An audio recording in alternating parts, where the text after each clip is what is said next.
বিছানা মানুষের সবথেকে আরামের জায়গা, কিন্তু সেই বিছানায় যদি আপনাকে জ্যান্ত গিলে খেতে চায়, যে কাঠের কারুকার্য আপনি দিনের আলোয় মুগ্ধ হয়ে দেখেন, সেই কাঠের খাঁজ থেকেই যদি রাতের অন্ধকারে বেরিয়ে আসে হারশার আঙুল, অনির্বাণের শখ করে কেনা রাজকীয় খাটটি আসলে কি ছিল? আজ ৮১ নম্বর এপিসোডে শুনুন এমন এক ঘুমের কাহিনী, যা শুনলে আপনি আজ রাতে নিজের বিছানায় শুতে ভয় পাবেন। হ্যালো, স্বপ্নদল সত্যির সাথে আমি অসীমা। স্বপ্নদল সত্যিতে আপনাদের আরও একবার স্বাগত জানাই। আপনারা সবাই কেমন আছেন? আশা করি আপনারা সবাই ভালো আছেন। আপনি শুনছেন স্বপ্নদল সত্যি। এখানে স্বপ্ন সত্যি হয়, আমি শুধু গল্প শোনাই। চলুন তবে আর দেরি না করে শুরু করি ৮১ নম্বর এপিসোডে আজকের গল্প, ঘুম। হ্যাঁ, ঠিকই শুনেছেন, আজকের গল্প ঘুম। অনির্বাণ একজন ফ্রিল্যান্স গ্রাফিক ডিজাইনার। ওর কাজ মানেই ল্যাপটপের সামনে ঘন্টার পর ঘন্টা বসে থাকা। কাজের চাপে ওর রাতের ঘুম বলতে প্রায় কিছুই থাকে না। তাই যখন ও শহর ছেড়ে একটু দূরে নিরিবিলি পরিবেশে একটা পুরনো বাংলো ধাঁচের ফ্ল্যাট ভাড়া নিল, ওর প্রথম লক্ষ্য ছিল একটা আরামদায়ক বিছানা কেনা। অনির্বাণের শখ ছিল পুরনো বনেদি জিনিসের প্রতি।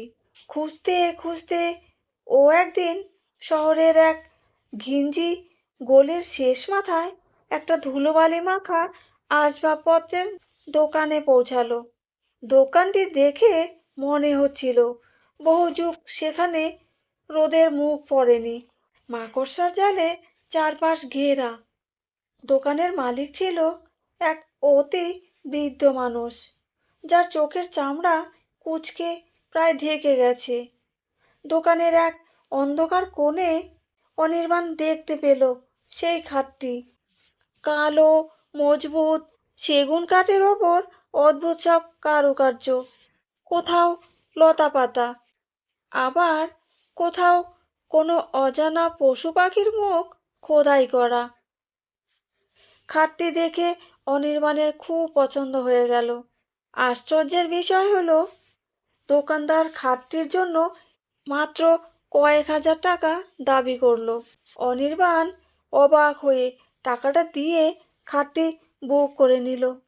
যাওয়ার সময় সেই বৃদ্ধ দোকানদার অনির্বাণের হাতটা শক্ত করে ধরে নিচু গলায় বলল, খোকা, এই খাটে যখন একা ঘুমাবে তখন খেয়াল রাখবে তোমার পা যেন খাটের কাঠের সীমানা পার না করে। সবসময় পা গুটিয়ে শোবে, নইলে ঘুমের দেশে এমন কেউ আসবে যাকে তুমি সামলাতে পারবে না। অনির্বাণ মনে মনে হাসল। ও ভাবল, বৃদ্ধ হয়তো বয়স হয়েছে বলে আবোল তাবোল বকছে। বাড়ি ফিরে ও খুব যত্ন করে খাটের ধুলো পরিষ্কার করলো, কিন্তু পরিষ্কার করতে গিয়ে ও খেয়াল করলো খাটের মাথার দিকে খোদাই করা যে মানুষের মুখগুলো ছিল, সেগুলো যেন খুব যন্ত্রণায় আর্তনাদ করছে।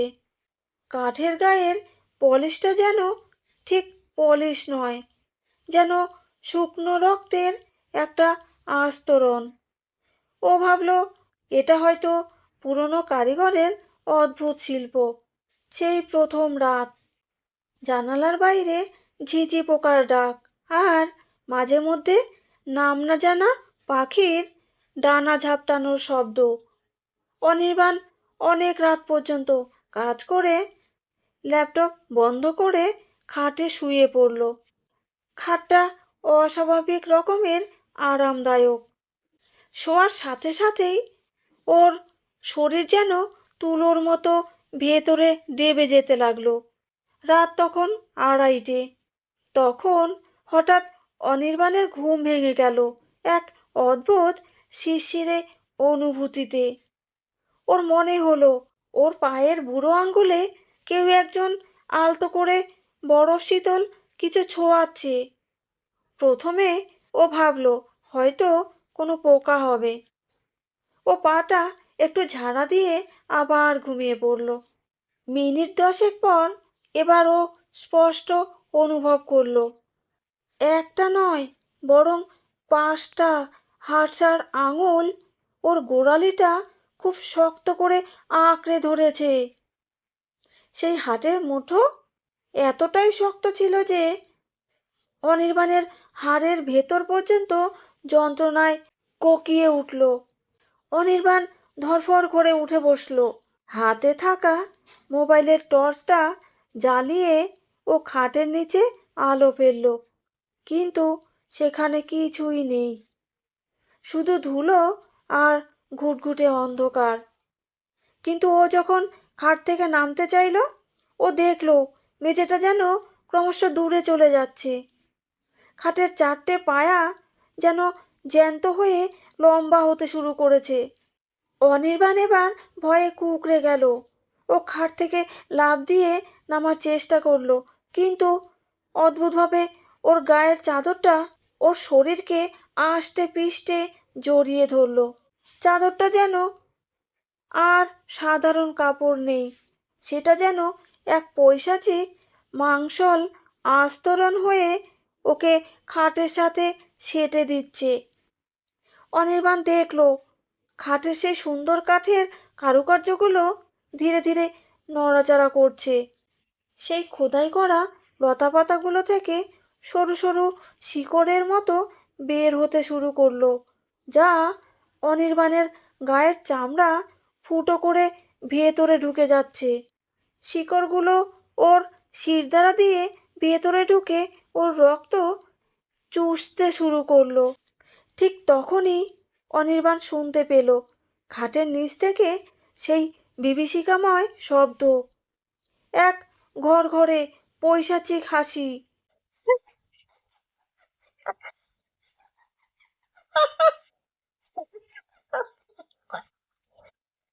খাটের নিচের অন্ধকার থেকে দুটো বিশাল ছাই রঙের লম্বা হাত বেরিয়ে এলো। হাত দুটোর নখগুলো ছিল ব্লেডের মতো ধারালো। হাত দুটো অনির্বাণের বুকটা চেপে ধরলো। অনির্বাণ চিৎকার করতে চাইলো, কিন্তু দেখলো ওর কণ্ঠনালী থেকে কোনো আওয়াজ বেরোচ্ছে না। ও দেখলো খাটের মাঝখানের কাঠের পাটাতনগুলো ধীরে ধীরে আলাদা হয়ে যাচ্ছে, আর সেখানে সারিবদ্ধ মানুষের দাঁতের মতো ধারালো কিছু বেরিয়ে এসেছে। খাটটি যেন একটা বিশাল মুখ হাঁ করে আছে। খাটটি আসলে কোনো আসবাব ছিল না, ওটা ছিল একটা প্রাচীন রাক্ষসে শিকারী, যা মানুষের ঘুমের সময় তাদের শরীরের জীবনী শক্তি আর হাড়ের মজ্জা শুষে নেয়। অনির্বাণ অনুভব করলো ওর সারা শরীরের হাড়গুলো ধীরে ধীরে মোমের মতো গলে যাচ্ছে। ওর চোখের সামনে খাটের সেই খোদাই করা মুখগুলো যেন জ্যান্ত হয়ে ওর দিকে তাকিয়ে হাসছে।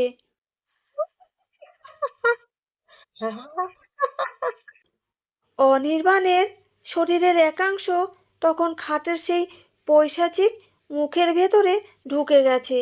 ও শুধু দেখতে পেল সেই বৃদ্ধ দোকানদার জানালার বাইরে দাঁড়িয়ে শান্ত চোখে ওকে মরতে দেখছে। পরদিন সকালে অনির্বাণের কোনো খোঁজ পাওয়া গেল না। ফ্ল্যাটের দরজা ভেঙে পুলিশ যখন ঢুকলো, দেখা গেল ঘরটা পরিপাটি গোছানো, শুধু সেই সেগুন কাঠের খাটটা রোদে ঝকঝক করছে। যারা খাটটি পরিষ্কার করতে এসেছিল তারা দেখল খাটের মাথার দিকে খোদাই করা যন্ত্রণাতপ্ত মুখগুলোর মধ্যে আরও একটি নতুন মুখ যোগ হয়েছে, যেটি দেখতে একদম অনির্বাণের মতো। অনির্বাণ এখন ওই কাঠের বুকেই বন্দি হয়ে গেছে, এক অনন্তকালের অভিশপ্ত ঘুমের মাঝে। ওই খাটটি এখন আবার সাজানো হচ্ছে কোনো নতুন খদ্দেরের অপেক্ষায়। তো এই ছিল আজকের গল্প। সত্যি বলতে এই গল্পটা আপনাদের শোনাতে গিয়ে আমার মনে হচ্ছিল আমাদের চারপাশের অতি সাধারণ জিনিসগুলোর কখনো কখনো কতটা ভয়ঙ্কর রহস্য লুকিয়ে রাখতে পারে। বিশেষ করে নিজের শোয়ার ঘরটা নিয়ে ভাবলে এখন আমারও যেন একটু গা ছমছম করে। আপনাদের এই গল্পটা শোনার পর ঠিক কেমন মনে হচ্ছে সেটা আমাকে কমেন্টে জানাতে পারেন, কারণ আপনাদের একটা কমেন্টই আমাকে পরের গল্পটা বলতে উৎসাহ দেয়। গল্পটি ভালো লাগলে লাইক করুন আর শেয়ার করুন প্রিয়জনদের কাছে। আপনি যদি এই চ্যানেলে নতুন হয়ে থাকেন তাহলে স্বপ্নডট সত্যি চ্যানেলটা সাবস্ক্রাইব করে পাশে থাকুন। আর একটা কথা, আমার আরও একটা হিন্দি চ্যানেল আছে, সফর কে সাথ। আপনারা যারা হিন্দি গল্প শুনতে ভালোবাসেন তারা অবশ্যই ওই চ্যানেলটাকে সাবস্ক্রাইব করে পাশে থাকবেন, গল্প শুনবেন। আশা করি আপনাদের ভালো লাগবে। সফর কে সাথ চ্যানেলের লিঙ্কটা ডেসক্রিপশানে দেওয়া আছে। আমি অসীমা আবার ফিরে আসব নতুন একটি গল্প নিয়ে। আপনারা সবাই ভালো থাকুন, সুস্থ থাকুন। শুভরাত্রি।